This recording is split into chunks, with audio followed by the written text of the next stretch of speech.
Hello दोस्तों, कैसे हैं? आशा करते हैं मस्त होंगे, खुश होंगे और अपनी पढ़ाई करते रहेंगे। ठीक है, आइए आज हम आपको बताने वाले हैं फ्यूचर परफेक्ट कंटीन्यूअस के बारे में।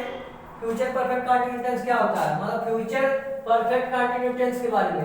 फ्यूचर परफेक्ट कंटीन्यूअस क्या होता है, इसकी पहचान कैसे करते हैं, आइए इसके बारे में बताने वाले हैं। ठीक है, फ्यूचर परफेक्ट टेंस हमारा ये होता है कि इस टेंस के अंत में रहा होगा, रही होगी, रहे होंगे, ये सब आते हैं तो क्या होता है future perfect tense, future perfect continuous कहलाता है। ठीक है, इसमें हमारा एक है, इसमें अफर्मेटिव सेंटेंस होता है, नेगेटिव सेंटेंस होता है और इंटरोगेटिव सेंटेंस होता है। ठीक है, अफर्मेटिव सेंटेंस वो होता है कि जिसमें हम लोग सीधा सीधा सिंपल सी बात कर सके। ठीक है, इसका देखो, इसकी पहचान देखो कि इसका इस टेंस के अंत में रहा होगा, रही होगी आदि शब्द आते हैं तथा इसका इस काल में टाइम, इसमें भी फ्यूचर परफेक्ट टेंस में टाइम का बोध भी कराता है। ठीक है, अफर्मेटिव सेंटेंस हमारा दिया, हमने लिखा कि यहाँ पे कि पहला रूल हमारा इसमें क्या कि सब्जेक्ट आई अभी के साथ सेल हैव बीन का प्रयोग करेंगे। ठीक है, आई अभी इसके साथ सेल हैव का प्रयोग, पहला उसके बाद विल हैव बीन, उसके बाद वर्ब का first form plus ING plus object plus since या फॉर। ठीक है, तो आई और बी के साथ हमने पिछले वीडियो में बताया था, अभी बता रहे हैं, पिछले वीडियो में बताया था कि आई और बी के साथ सिर्फ सेल का प्रयोग करेंगे और अन्य के साथ विल का प्रयोग करेंगे। ठीक है, तो यहां देखो कि दिया गया कि subject plus shall have been या will have been plus verb का first form plus ING plus object plus since या फॉर। सिंस या फॉर का प्रयोग कहां करेंगे? सिंस का प्रयोग निश्चित के लिए करेंगे और फॉर का प्रयोग अनिश्चित के लिए करेंगे। ठीक है, तो सिंस के लिए हम लोग निश्चित का प्रयोग करेंगे और सिंस के लिए हम लोग निश्चित का प्रयोग करेंगे और फॉर के लिए अनिश्चित का प्रयोग करेंगे। अब हम आपको बताने वाले हैं कि इसका एग्जांपल यहाँ पे दिया गया कि वह 2 घंटों से निबंध लिख रहा होगा। कहते हैं कि वह 2 घंटों से निबंध लिख रहा होगा, वह 2 घंटों से, तो 2 घंटा हमारा निश्चित नहीं है। ठीक है, यहाँ पे क्या हो जाएगा, तो यहाँ हो जाएगा लिख रहा होगा, तो यहाँ हो जाएगा ही के साथ क्या प्रयोग रहता है, ही के साथ विल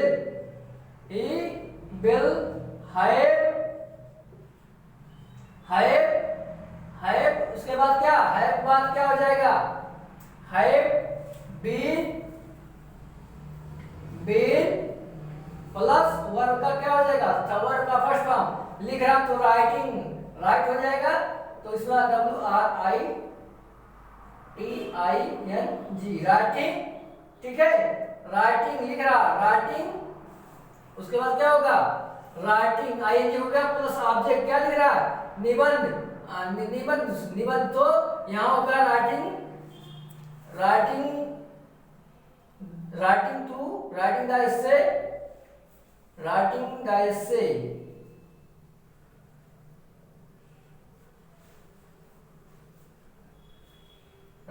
द एसे, और लिख रहा होगा, हो गया, क्या लिख रहा है, कितने 2 आवर, 2 यहाँ पे क्या हो जाएगा, सिंस या फॉर, क्या हो जाएगा, फॉर 2 TWO 2 हावर्स।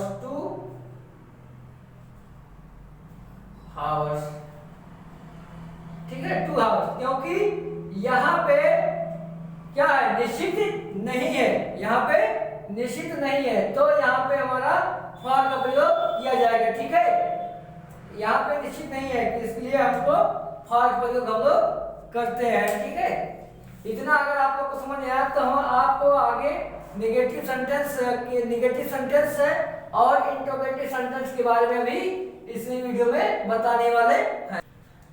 अब हम आप लोग को बताने वाले हैं नेगेटिव सेंटेंस के बारे में। ठीक है, नेगेटिव सेंटेंस के बारे में। नेगेटिव सेंटेंस क्या होता है कि नेगेटिव सेंटेंस मतलब होता है नकारात्मक शब्द है।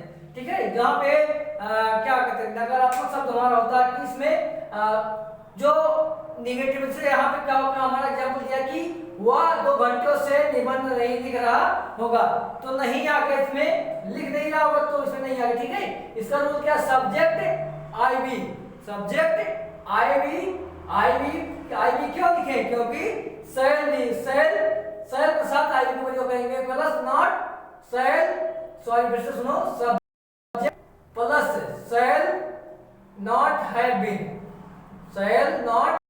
बीन, उसके बाद will not have been plus verb का first form plus ING plus object plus since या फॉर।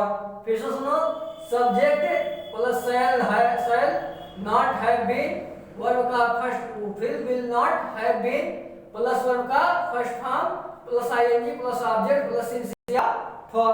ठीक है, यहाँ पर हमने एक एग्जांपल लिखा कि वह 2 घंटों से निबंध नहीं लिख रहा होगा, तो यहाँ हो जाएगा ही,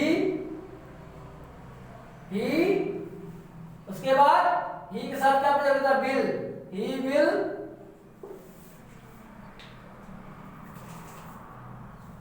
ही विल नॉट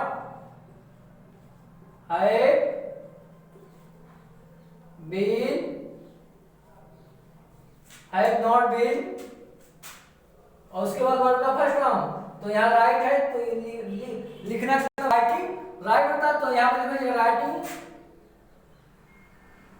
W R, अरे यार तो नहीं रहा है, यहाँ हो जाएगा WRITING, राइटिंग नहीं हैव नॉट, यहाँ सॉरी देखो हो जाएगा you will not have been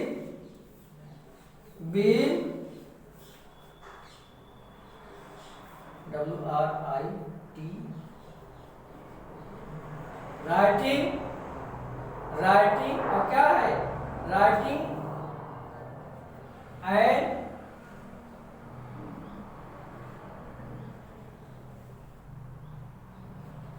इससे लिख रहा है, तो इससे फॉर 2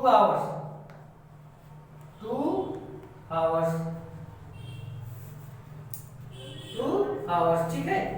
यहां पे देखो he will not have been writing an essay for 2 hours, ठीक है। फॉर का प्रयोग हम लोग क्यों किए, क्योंकि यहाँ पे अनिश्चित है। अगर यहाँ पे होता कि वह 2 बजे से निबंध लिख रहा है, अगर यहाँ पे होता कि वह 2 बजे से निबंध लिख रहा है, तब यहाँ पे जब 2 बजे से होता तो यहाँ पे 2 o'clock हो जाता, और 2 o'clock होता, लेकिन यहाँ पे जो हमने यहाँ पे फॉर लिखा है, यहाँ पे क्या होता, सिंस हो जाता, ठीक है, और सब वही सेंटेंस रहता, ठीक है। अब हम